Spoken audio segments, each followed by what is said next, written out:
Hello and welcome to income tax Gurukul. We are discussing about the salary. उसके अंदर हमने allowances, perquisite और salary, तीन चीजें हमने पढ़ ली है। सैलरी के अंदर जो बेसिक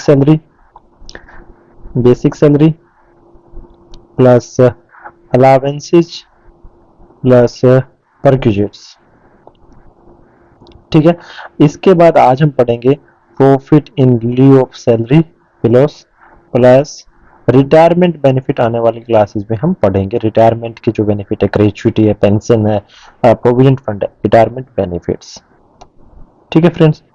तो अभी तक हमने अलावेंसेज पढ़ लिए हैं पूरे और परक्विजिट पढ़ लिया। अगर आप लोगों ने ये वीडियो नहीं देखा तो पहले आप जाके इनको देख लीजिए, फिर उसके बाद हम profit in lieu of salary आज हम पढ़ने वाले हैं। ठीक है दोस्तों। तो आज हमारा स्पेशल कंसंट्रेशन रहेगा profit in lieu of salary के ऊपर। इसको आज हम खत्म कर देंगे इसी चैप्टर के अंदर, इसी वीडियो के अंदर। तो अब बात करते हैं profit in lieu of salary. इसका जो सेक्शन है बेटा वो 17(3) के अंदर बताता है। 17(1), 17(2) और ये 17(3). तो जो भी चीजें 17(1) में नहीं आई और 17(2) में नहीं आई, उस सैलरी का पार्ट है, एम्प्लॉयर एम्प्लॉय का रिलेशनशिप है, सर्वेंट और मास्टर का रिलेशनशिप है, तो वो 17(3) के अंदर आएंगे, एक्सेप्ट रिटायरमेंट बेनिफिट। तो इसके अंदर basically as per our act 5 चीजें आती है। तो आप मैं वन बाय वन करके धीरे धीरे सब कुछ बताऊंगा, हाईलाइट करता रहूंगा।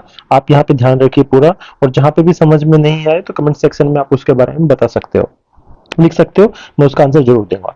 तो देखो, फर्स्ट हमारा जो है कोई भी कंपनसेशन ऑन टर्मिनेशन।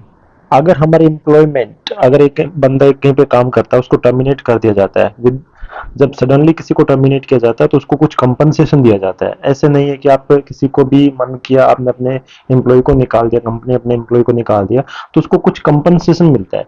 जिसको टर्मिनेशन पे जो कंपनसेशन मिलेगा ना, तो वो ड्यूरिंग द सर्विस मिला है, वो टर्मिनेट होने के बाद मिला है। तो देखा जाए तो उस टाइम पे एम्प्लॉयर एम्प्लॉय का रिलेशनशिप तो नहीं है, बट उसको जो कंपनसेशन मिल रहा है वो जस्ट बिकॉज क्योंकि उसका एम्प्लॉयर एम्प्लॉय का रिलेशन पहले रहा है, इसलिए उसको टर्मिनेशन, इसलिए उसको कंपनसेशन मिल रहा है, अदरवाइज कंपनसेशन नहीं मिलता। स्टिल एम्प्लॉयर एम्प्लॉय का relation at the time of receiving the termination, compensation जो मिला उस टाइम पे नहीं था, लेकिन still it will be the part of salary income. तो पहले आपको ऑब्वियसली समझ में आ गया होगा, अगर कोई भी एम्प्लॉयर या कोई फॉर्मर एम्प्लॉयर टर्मिनेशन के टाइम पे कोई भी कंपनसेशन देता है तो वो सैलरी इनकम के अंदर पूरा का पूरा टैक्सेबल रहता है। अब एक बात ध्यान रखना, जो रिट्रेंचमेंट कंपनसेशन रहता है और वॉलंटरी रिटायरमेंट जो स्कीम रहती है उसके अंदर, वीआरएस के अंदर जो कंपनसेशन मिलता है उसमें कुछ एग्जेम्पशन मिलता है, जिसके बारे में आने वाली वीडियो में डिटेल में पूरा डिस्कस करेंगे। तो होप करता हूँ फर्स्ट आपको समझ में आ गया होगा कि compensation at the time of termination. Then second, what happen जब आपकी एम्प्लॉयमेंट की कुछ टर्म एंड कंडीशन डिसाइड कर दी जाती है, अगर उनको मॉडिफाई कर दिया जाए उन टर्म एंड कंडीशंस को, तो उस टाइम पे जो कंपनसेशन मिलेगा वो भी इनकम अंडर हेड सैलरी के अंदर ही टैक्स होगा, पूरा का पूरा टैक्सेबल हो, जितना का जितना भी आपको कंपनसेशन मिला है। इस केस में जब उसकी टर्म एंड कंडीशन को मॉडिफाई कर दिया। लेकिन देखा जाए मॉडिफाई करने के टाइम पे जो आपको कंपनसेशन मिलता है वो कैपिटल रिसीट होता है, लेकिन इस प्रोविजन की वजह से उसको कैपिटल रिसीट ना ट्रीट करके एक रेवेन्यू रिसीट ट्रीट करते हैं और उसको चार्ज करते हैं अंडर द हेड सैलरी। तो आपको पता चल गया, कंपनसेशन जब मिलता है in the form modification of term and condition employment, in that case that will be the revenue receipt. होता वो कैपिटल रिसीट है, बट इस प्रोविजन की वजह से उसको रेवेन्यू रिसीट मान के उसको टैक्स कर दिया जाता है। लेकिन यहाँ पे एक ध्यान बात रखने की जरूरत है कि जरूरी नहीं कि एम्प्लॉय उस किसी एक एम्प्लॉयर इस आदमी को देता है पैसे, कुछ पेमेंट देता है और एम्प्लॉई है उसका, तो ऑटोमेटिकली इस प्रोविजन में आ जाएगा। जो पेमेंट अराइज होती है वो मास्टर और सर्वेंट के रिलेशन की वजह से होना चाहिए। ठीक है, बिटवीन द पेयर एंड पे, उसके बीच में पेयर एंड पे का मास्टर और सर्वेंट वाला रिलेशन होना चाहिए।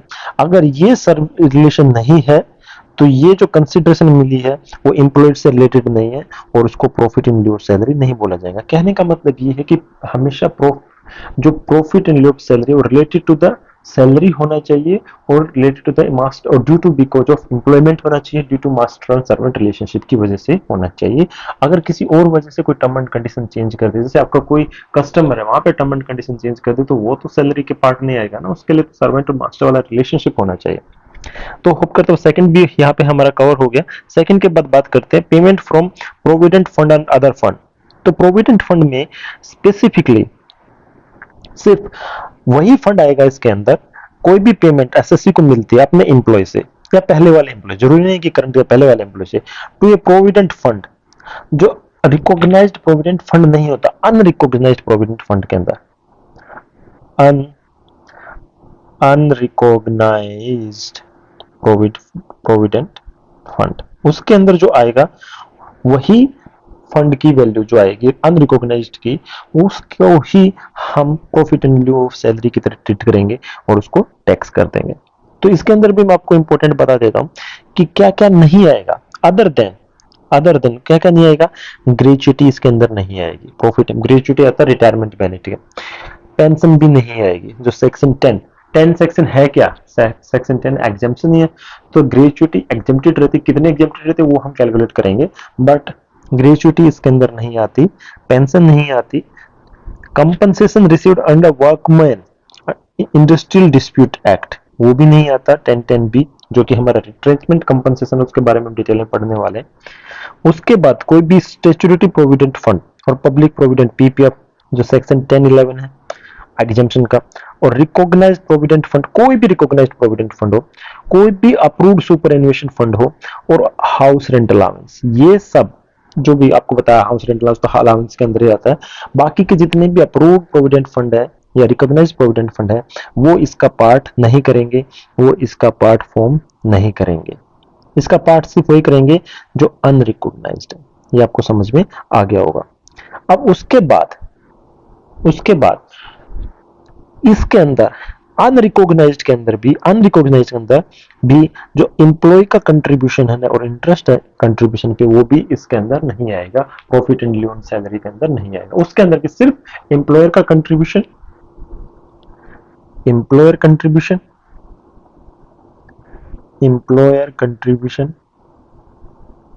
And interest on employer contribution, वो दो पार्ट आएंगे। तो यहां पे नोट के अंदर लिखा भी है, अगर कोई भी सम पेड किया एम्प्लॉय को eight the time of maturity of unrecognised provident fund, उसको ऐसे डील करा जाएगा, जो पार्ट ऑफ द सम है जो एम्प्लॉयर का कंट्रीब्यूशन है और उसके ऊपर इंटरेस्ट। देखो कोई भी प्रोविडेंट फंड के अंदर चार हिस्से रहते हैं, कोई भी प्रोविडेंट फंड के अंदर चार पार्ट रहते हैं। First is employer contribution, second is interest on the employer contribution, third one is employee का खुद का contribution, fourth one interest on the employee contribution. ठीक है, तो जो कि ऑलरेडी हम बात कर चुके हैं, एम्प्लॉयर का कंट्रीब्यूशन और उसके ऊपर जो इंटरेस्ट रहेगा वो अंडरहेड सैलरी के अंदर आएगा। एम्प्लॉय का कंट्रीब्यूशन है वो it is not chargeable to tax as no deduction और exempt available at the time of contribution, उसके ऊपर कोई भी टैक्स, एम्प्लॉय के कंट्रीब्यूशन के ऊपर कोई भी टैक्स नहीं लगेगा। द पार्ट जो इंटरेस्ट आता है एम्प्लॉय का कंट्रीब्यूशन का वो इनकम फ्रॉम अदर सोर्सेज के अंदर टैक्स होता है। तो ये आप ध्यान रखो, एम्प्लॉयर का कंट्रीब्यूशन और इंटरेस्ट हमेशा सैलरी के अंदर, एम्प्लॉय का कंट्रीब्यूशन पे टैक्स नहीं लगता और टैक्स फ्री रहता है, और जो इंटरेस्ट आता है एम्प्लॉय के इनकम फ्रॉम अदर सोर्सेज में। जो फोर्थ पॉइंट है, फोर्थ पॉइंट के अंदर आएगा कीमैन इंश्योरेंस पॉलिसी, जो उसके इंपॉर्टेंट आदमी रहते हैं उनकी इंश्योरेंस करा ली जाती है, तो उसके इंश्योरेंस पॉलिसी से जो भी पैसा मिलेगा या बोनस मिलेगा कीमैन इंश्योरेंस पॉलिसी से, वो भी इनकम अंडरहेड सैलरी के अंदर ट्रीट होगा। ये भी आप ध्यान रखो, कोई भी एम्प्लॉय का अगर आपने इंश्योरेंस कराया कीमैन इंश्योरेंस पॉलिसी के अंदर, तो उसका जो बोनस मिलेगा, जो भी अमाउंट मिलेगा, वो भी सैलरी के अंदर पूरा टैक्सेबल रहेगा। इसके अलावा जो लास्ट वन है, the final one, lump sum payment और अदरवाइज, क्या होता है मैं बताता हूं। जब भी कोई लमसम पेमेंट मिलती है एसएससी को, क्यों, before joining the employment with that person, अरे डिपार्टमेंट में ज्वाइन किए बिना, कंपनी में ज्वाइन किए बिना ही आपको पैसा कैसे मिल गया। जैसे फॉर एग्जांपल मैं बताता हूं कि जैसे कोई आदमी, जैसे कोई आदमी, एक एग्जांपल ले लो कि कोई चार्टेड अकाउंटेंट ही है और उसके कुछ क्लाइंट है, और एक चार्टेड अकाउंटेंट की कंपनी भी है। उस चार्टेड अकाउंटेंट की नहीं, बाकी एक कंपनी है, वो कहेगी कि आप एक काम करो, आप हमारे पास आ जाओ, हमारे पास ज्वाइन कर लो। तो सीए बोलेगा कि कितने पैसे दोगे, तो कंपनी बोलेगी सर हम 25 लाख का पैकेज दे देंगे। तो ये चार्टेड अकाउंटेंट बोलेगा कि भाई मेरे पास इतने क्लाइंट तो हैं ही, मैं खुद ही 15 लाख तो कमा रहा हूं, तो मैं खुद का छोड़ के क्यों 25 लाख के झंझट में पड़ा। तो कंपनी बोलेगी कि ठीक है सर, एक काम करिए, आप खुद कमा रहे हो, उसके हम 20 लाख अलग से दे देंगे, एक लमसम अमाउंट, और 25 लाख आपकी जो सैलरी रहेगी वो तो हम पे करेंगे ही करेंगे, एक्स्ट्रा जो देंगे देंगे। तो जो ज्वाइन कंपनी में ज्वाइन कराने के लिए कुछ इंपॉर्टेंट लोग, कुछ वैल्यूएबल लोगों को कंपनी से ऐड करने के लिए ज्वाइन करने से पहले भी पेमेंट दी दी जाती है। तो देखा जाए तो उस टाइम पे एम्प्लॉयर एम्प्लॉय का रिलेशनशिप तो नहीं था, लेकिन वो एम्प्लॉयमेंट की वजह से ही मिला ना। उसको 20 लाख ऐसे मिले ना कि वो हमारे साथ आके काम करेगा, कंपनी के साथ आके काम करेगा, अदरवाइज तो नहीं मिलने थे।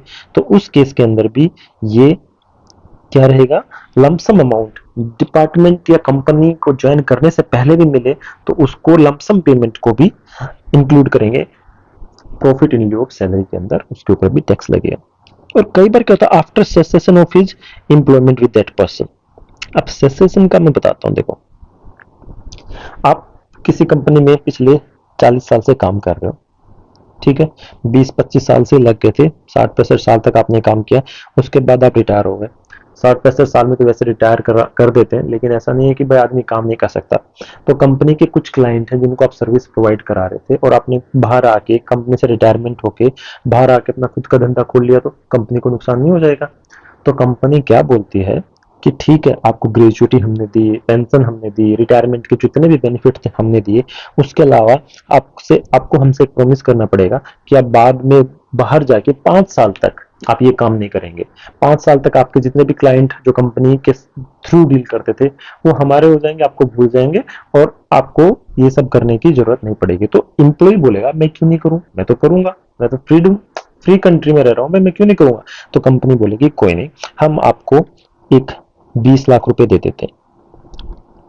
तो any after suspension of employment with that person, अगर उसको एम्प्लॉयमेंट से हटा भी दिया तो भी अगर उसको कुछ पैसे मिल रहे हैं, तो इन दैट केस भी वो अमाउंट भी जो मैंने एग्जांपल लेके बताया, वो अमाउंट भी प्रॉफिट इन लिeu ऑफ सैलरी के अंदर ही टैक्सेबल होगी। ठीक है, जो प्रॉफिट एंड लिeu ऑफ सैलरी के अंदर आएगी। तो दोस्तों यहाँ पर इतना ही था प्रॉफिट एंड लिeu ऑफ सैलरी।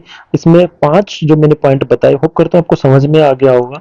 जो भी सैलरी का जो सेक्शन 17 का जो पार्ट 1 है, सब सेक्शन 1 और सेक्शन 2 के अलावा बाकी की जो चीजें बचेंगी वो इधर will go to retirement benefit और इधर will come to profit in लिeu ऑफ सैलरी। तो पांचों के पांचों मैंने डिस्कस कर दिया। अगर यहाँ तक अगर आप किसी को समझ में नहीं आया तो कमेंट सेक्शन में जरूर लिखिए, बेल आइकन को प्रेस कर दीजिए, हिट द लाइक बटन अगर आपको समझ में आया हो तो, और पढ़ते रहिए, पढ़ाई पे ध्यान रखिए, स्वस्थ रहिए।